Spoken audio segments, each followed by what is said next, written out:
Let's continue with the story of Moses and the fourth location mentioned in the Quran in relation to his journey.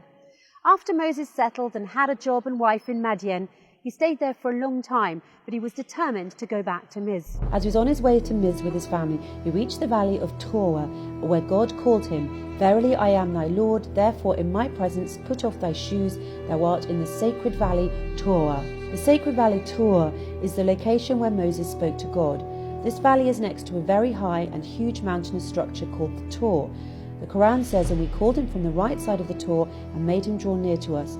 This implies that the very high and huge mountainous structure called the Tor is in the same location of the sacred valley of Torah. The question that comes to mind here is, where is this location? Where is the sacred valley of Torah, and in which country? Let's check the map. If Moses is returning from his family from Madian, then clearly he would enter Miz from the south, which implies he would pass through Abyssinia and the eastern north of Sudan. Indeed, on the current borders of Sudan and Abyssinia, and specifically on the Abyssinian highlands, is a valley named Tor.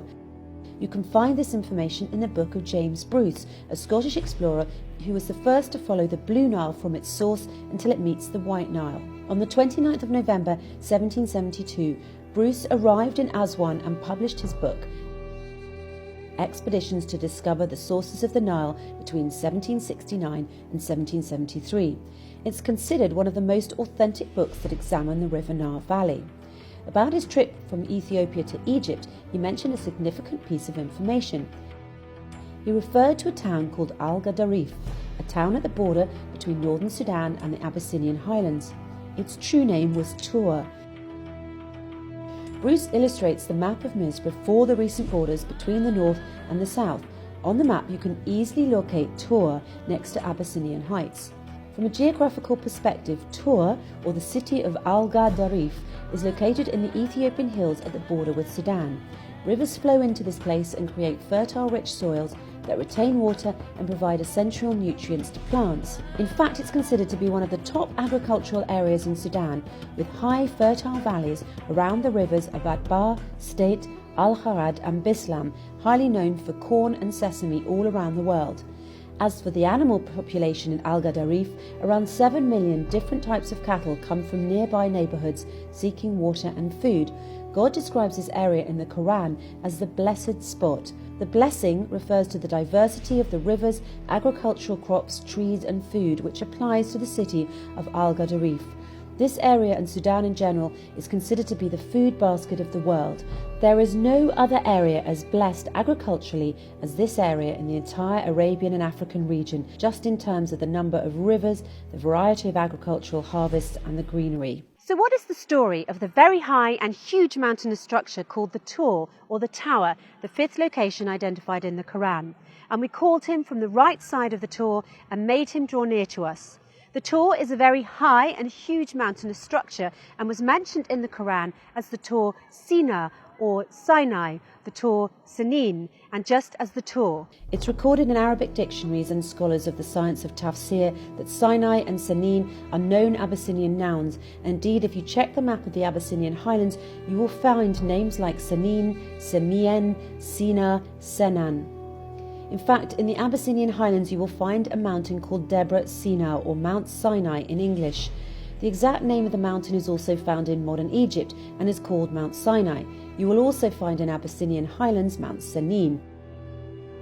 And what's interesting is that in the Abyssinian highlands, despite the difference in the names, Sanin, Semien, Senan, Sina, etc., they all represent one mountainous structure, one range, one plateau, called the Tower Plateau.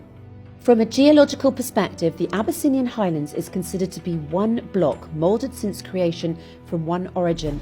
This range is called the Abyssinian Tower, also referred to as the African Tower, because it is the biggest group of mountains with a height that extends in one chain in Africa for a very long distance, 519,278 kilometers squared. That's why Ethiopia is sometimes referred to as a tower. Even the highest peak in Africa, Mount Kilimanjaro, extends only to 4,000 kilometers squared.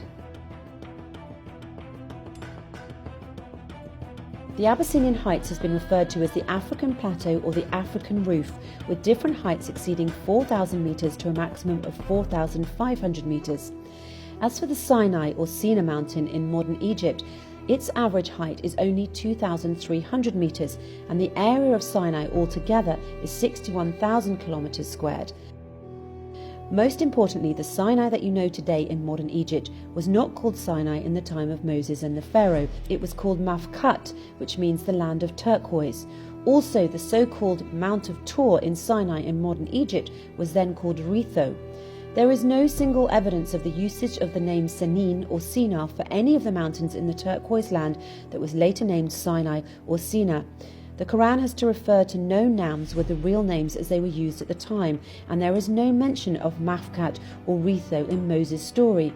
What was referred to in the story was the Tor Senin and the Tor Sina, which are known nouns from an Abyssinian origin, as documented in the authentic Arabic dictionaries and as illustrated by scholars of tafsir. Let's get back to the terminology that describes the Abyssinian highlands as the Tower Heights. The word tower simply means the highest location from which you can see across the largest possible landscape around you. There's nothing as high and nothing as big as this spot in all of the Arabian and African region. To further simplify this, the word tower originally comes from tour in Arabic. The word tower in French is tour, in Spanish it's torre, in Italian also torre, and in German it's Turm. It's clear they all come from the same word, the Arabic word tour. Of course, this is no coincidence, because if you look in the Oxford English Dictionary, you'll find that the origin of tower is Tor. It's also worth noting that there's another name for the Abyssinian highlands, that is, the water tower.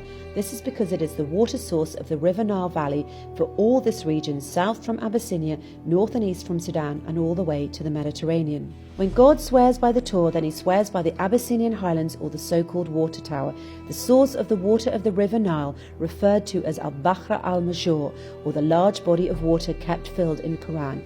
Yes, the River Nile is Al-Bahr al-Major, or the large body of water kept filled. Let me clarify this one too. What is the meaning of Al-Bahr al-Major? It means the sea that gets full until it floods, and as we know, the flood is a main characteristic of the River Nile. To summarise these meanings and connections, the River Nile originates from the Abyssinian highlands, the water tower, the Tor. Each year there is a flood season, so the soil gets fed with silt. This natural flooding phenomena is what created the first civilization in history, the Nile Valley civilization. Without the flood, there is no agriculture and no civilization. Al-Bahr al-Major, as mentioned, refers to the sea that gets full and floods, thus referring to the River Nile. As we answered before, the word Al-Bahr in Arabic and in the Quran is used to refer to both river and sea. In a nutshell, the Tor is the source of Al-Bahr al-Major, or the River Nile. At this point, you might also wonder, can there be a water stream that fit the definition of Al-Bahr al-Major other than the River Nile?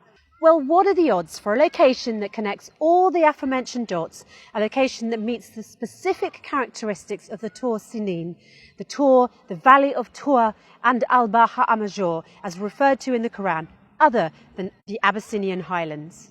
In the Quran, also a tree springing out of Mount Sinai which produces fat and relish for those who use it for food. On the top of the Abyssinian highlands there is a belt of trees that extends to Senegal in West Africa.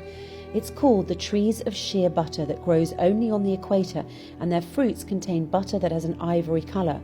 The sheer butter trees only grow in Africa on their own accord without interference by humans. They're a blessing from God to the Africans. They support the people in their lives so they can use them in their nutrition, as a medicine, and to protect their bodies from the heat of the sun. The sheer butter tree is also called the tree of life.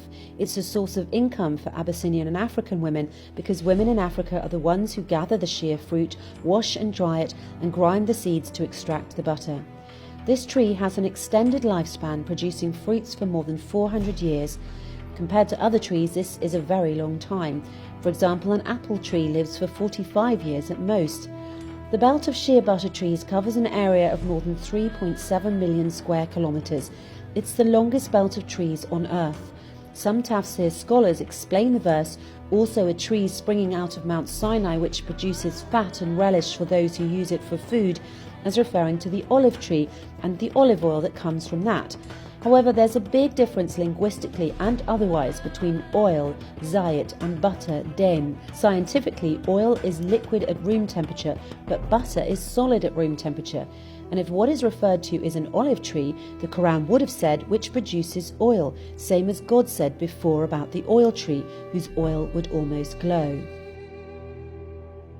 To summarise, as Moses was returning to Misr from Midian, Yemen, God talked to him at Tur Valley, that is next to the Abyssinian highlands, the Tur, at the Sudanese-Abyssinian border, which is currently called Gedariff, which was the southern part of Misr before the British colonisation.